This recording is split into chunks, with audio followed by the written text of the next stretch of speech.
धर्मराज युधिष्ठिर कहने लगे कि हे भगवान, कार्तिक कृष्ण एकादशी का क्या नाम है? इसकी विधि क्या है? इसके करने से क्या फल मिलता है? सो आप विस्तार पूर्वक बताइए। भगवान श्री कृष्ण बोले कि कार्तिक कृष्ण पक्ष की एकादशी का नाम रमा है। यह बड़े बड़े पापों का नाश करने वाली है। इसका माहात्म्य मैं तुमसे कहता हूँ, ध्यान पूर्वक सुनो। हे राजन, प्राचीन काल में मुचुकुंद नाम का एक राजा था। उसकी इंद्र के साथ मित्रता थी और साथ ही यम, कुबेर, वरुण और विभीषण भी उसके मित्र थे। यह राजा बड़ा धर्मात्मा, विष्णु भक्त और न्याय के साथ राज करता था। उस राजा की एक कन्या थी जिसका नाम चंद्रभागा था। उस कन्या का विवाह चंद्रसेन के पुत्र शोभन के साथ हुआ था। एक समय वह शोभन ससुराल आया। उन्हीं दिनों जल्दी ही पुण्यदायिनी एकादशी रमा भी आने वाली थी। जब व्रत का दिन समीप आ गया तो चंद्रभागा के मन में अत्यंत सोच उत्पन्न हुआ कि मेरे पति अत्यंत दुर्बल हैं और मेरे पिता की आज्ञा अति कठोर है। दशमी को राजा ने ढोल बजवाकर सारे राज्य में यह घोषणा करवा दी कि एकादशी को भोजन नहीं करना चाहिए। ढोल की घोषणा सुनते ही शोभन को अत्यंत चिंता हुई और अपनी पत्नी से कहा कि हे प्रिये, अब क्या करना चाहिए? मैं किसी प्रकार भी भूख सहन नहीं कर सकूंगा।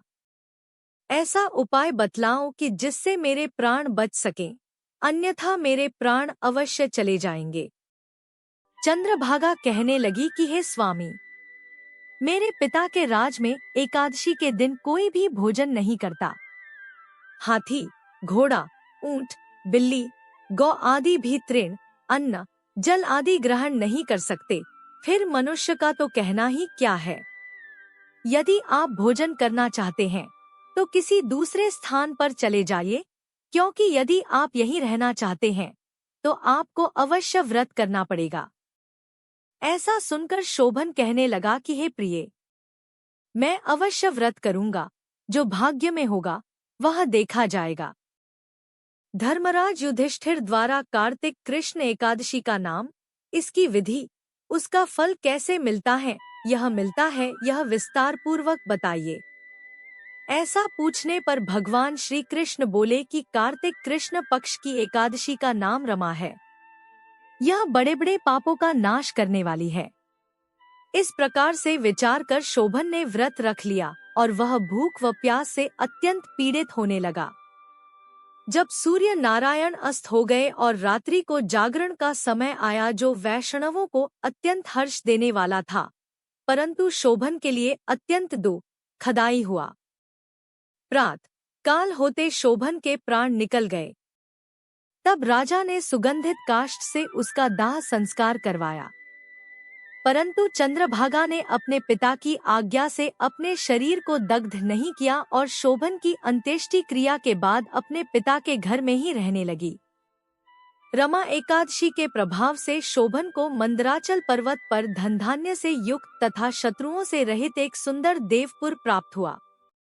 वह अत्यंत सुंदर रत्न और वैदुर्यमणि जटित स्वर्ण के खंभों पर निर्मित अनेक प्रकार की स्फटिक मणियों से सुशोभित भवन में बहुमूल्य वस्त्राभूषणों तथा छत्र व चवर से विभूषित गंधर्व और अप्सराओं से युक्त सिंहासन पर आरूढ़ ऐसा शोभायमान होता था मानो दूसरा इंद्र विराजमान हो।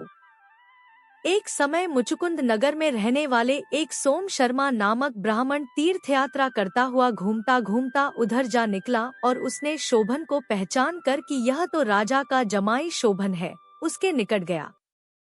शोभन भी उसे पहचान कर अपने आसन से उठकर उसके पास आया और प्रणामादि करके कुशल प्रश्न किया। ब्राह्मण ने कहा कि राजा मुचुकुंद और आपकी पत्नी कुशल से हैं। नगर में भी सब प्रकार से कुशल हैं, परंतु हे राजन, हमें आश्चर्य हो रहा है। आप अपना वृत्तांत कहिए कि ऐसा सुंदर नगर जो न कभी देखा न सुना, आपको कैसे प्राप्त हुआ। तब शोभन बोला कि कार्तिक कृष्ण की रमा एकादशी का व्रत करने से मुझे यह नगर प्राप्त हुआ, परंतु यह अस्थिर है। यह स्थिर हो जाए ऐसा उपाय कीजिए। ब्राह्मण कहने लगा कि हे राजन, यह स्थिर क्यों नहीं है और कैसे स्थिर हो सकता है, आप बताइए, फिर मैं अवश्य में वह उपाय करूंगा। मेरी इस बात को आप मिथ्या न समझिए। शोभन ने कहा कि मैंने इस व्रत को श्रद्धारहित होकर किया है, अतः यह सब कुछ अस्थिर है। यदि आप मुचुकुंद की कन्या चंद्रभागा को यह सब वृत्तांत कहें तो यह स्थिर हो सकता है। ऐसा सुनकर उस श्रेष्ठ ब्राह्मण ने अपने नगर लौटकर चंद्रभागा से सब वृत्तांत कह सुनाया। ब्राह्मण के वचन सुनकर चंद्रभागा बड़ी प्रसन्नता से ब्राह्मण से कहने लगी कि हे ब्राह्मण, ये सब बातें आपने प्रत्यक्ष देखी हैं या स्वप्न की बातें कर रहे हैं? ब्राह्मण कहने लगा कि हे पुत्री, मैंने महावन में तुम्हारे पति को प्रत्यक्ष देखा है, साथ ही किसी से विजय न हो ऐसा देवताओं के नगर के समान उनका नगर भी देखा है। उन्होंने यह भी कहा कि यह स्थिर नहीं है। जिस प्रकार वह स्थिर रह सके सो उपाय करना चाहिए। चंद्रभागा कहने लगी, हे विप्र, तुम मुझे वहां ले चलो, मुझे पतिदेव के दर्शन की तीव्र लालसा है। मैं अपने किए हुए पुण्य से उस नगर को स्थिर बना दूंगी। आप ऐसा कार्य कीजिए जिससे उनका हमारा संयोग हो, क्योंकि वियोगी को मिला देना महान पुण्य है। सोम शर्मा यह बात सुनकर चंद्रभागा को लेकर मंदराचल पर्वत के समीप वामदेव ऋषि के आश्रम पर गया। वामदेव जी ने सारी बात सुनकर वेद मंत्रों के उच्चारण से चंद्रभागा का अभिषेक कर दिया। तब ऋषि के मंत्र के प्रभाव और एकादशी के व्रत से चंद्रभागा का शरीर दिव्य हो गया और वह दिव्य गति को प्राप्त हुई। इसके बाद बड़ी प्रसन्नता के साथ अपने पति के निकट गई। अपनी प्रिय पत्नी को आते देखकर शोभन अति प्रसन्न हुआ और उसे बुलाकर अपनी बाईं तरफ बिठा लिया। चंद्रभागा कहने लगी कि हे प्राणनाथ, आप मेरे पुण्य को ग्रहण कीजिए। अपने पिता के घर जब मैं 8 वर्ष की थी तब से विधिपूर्वक एकादशी के व्रत को श्रद्धापूर्वक करती आ रही हूँ। इस पुण्य के प्रताप से आपका यह नगर स्थिर हो जाएगा तथा समस्त कर्मों से युक्त होकर प्रलय के अंत तक रहेगा। इस प्रकार चंद्रभागा ने दिव्य आभूषणों और वस्त्रों से सुसज्जित होकर अपने पति के साथ आनंद पूर्वक रहने लगी। हे राजन, यह मैंने रमा एकादशी का महात्म्य कहा है। जो मनुष्य इस व्रत को करते हैं उनके ब्रह्मा हत्यादि समस्त पाप नष्ट हो जाते हैं। कृष्ण पक्ष और शुक्ल पक्ष दोनों की एकादशियां समान है, इनमें कोई भेदभाव नहीं है, दोनों समान फल देती हैं। जो मनुष्य इस महात्म्य को पढ़ते अथवा सुनते हैं वे समस्त पापों से छूटकर विष्णुलोक को प्राप्त होता है। इति शुभम।